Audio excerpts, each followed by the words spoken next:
এই হয় নাকি? মানে আসলে আপনার নামটা? আমার নাম মধুবালা। সেটা ভাঙা।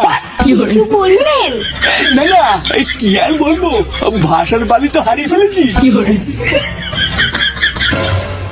ব্যাপারটা কি হচ্ছে বলতো? তো দাদুর সাথে ম্যাডাম কি এত কথা বলছে? ও তাই তো ভাবছি রে।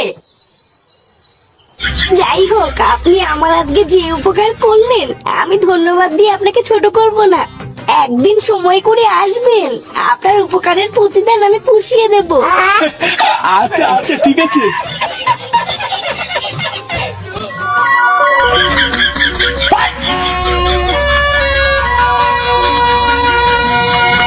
ছাড়ুন নান্টু বাবু।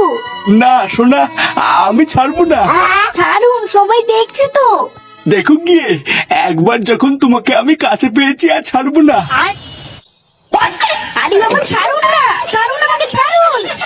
কি গো, কি শুরু করেছো তুমি এইসব? হ্যাঁ, ছাড়ো বৌমাকে, ছাড়ো। কি বৌমা? বৌমা, তুমি আমাকে ভুল বুঝছো না, আমি একদম বুঝতে পারিনি। সাদা বুড়ো পাঠা, যত বয়স মারছে তত কি রস মারছে নাকি? শেষ মেশ কিনা বৌমাকে জড়িয়ে ধরলে? বাবাচি, শেষ বয়সে কি তোমার কুরকুরে নিয়ে উঠেছে নাকি? হ্যাঁ, কোনটা ছেলের বউ কোনটা নিজের বউ সবকিছুর পোঙা মেরে বসে আছো। যা দিনকাল পড়েছে, এখন তো দেখছি ঘরের ভিতরে ইজ্জত নিয়ে খেলা চলছে। হ্যাঁ, এইসব দেখার আগে আমার চোখের পোঙা মারা হয়ে গেল না কেন?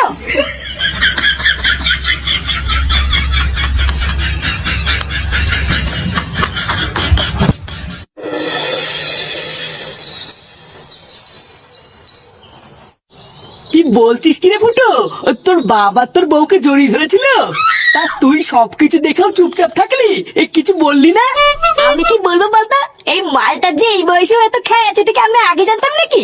হঠাৎ কি এমন হলো যে আমার বউকে জড়িয়ে ধরলো? এই ব্যাপারটাই তো আমার মাথায় এখন ঢুকছেই না। কি আবার হবে?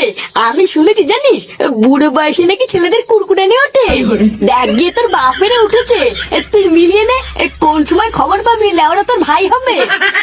ঢ্যাম নেই, সম্পত্তি একটাই ভাগ হবে, সেটা হচ্ছে ফুটোর নামে, বুঝলি তো? অন্য সময় যদি এমন শুনি, লেওরা বাড়ি গিয়ে বাপের পলসিতে আগুন ধরে দেবো, তখন বুঝবে কেমন লাগে।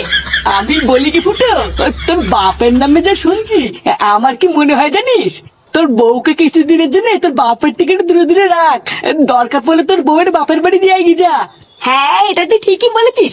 লেওরা আমি আর যদি কোনোদিন এরকম দেখি, আমি আর রিস্ক নেবো না, সোজা বাপের বাড়িকে দিয়ে আসবো। তার আগে আমার বাপটাকে একটু চোখে চোখে রাখতে হবে। মালটার না ভাব খাইতে খুব একটা ভালো লাগছে না। হ্যাঁ রে ফুটো, ও ঠিকই বলেছিস, ওটাই কর।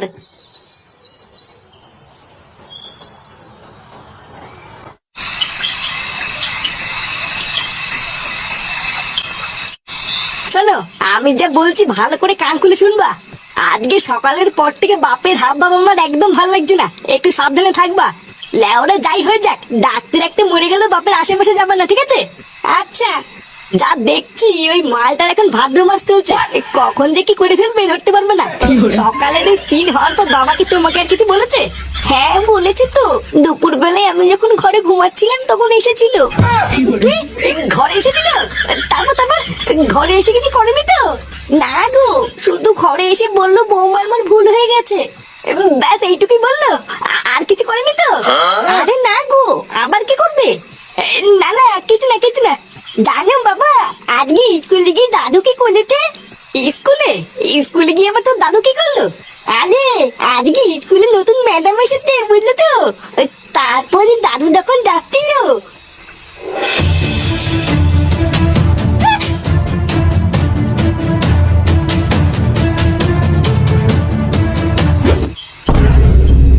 ব্যাপারটা কি হলো ঠিক বুঝলাম না তো।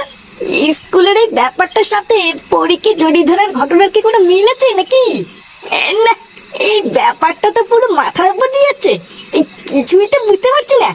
কালকে থেকে বাপের উপরে একটু নজর রাখতে হবে, তাহলেই সবকিছু ক্লিয়ার হবে। দাও যাও, শুয়ে পড়ো, অনেক রাত হয়ে গেছে। কালকে সকালটাকে হতে দাও, তারপরে পুরো ব্যাপারটা ঘেটে দেখছি।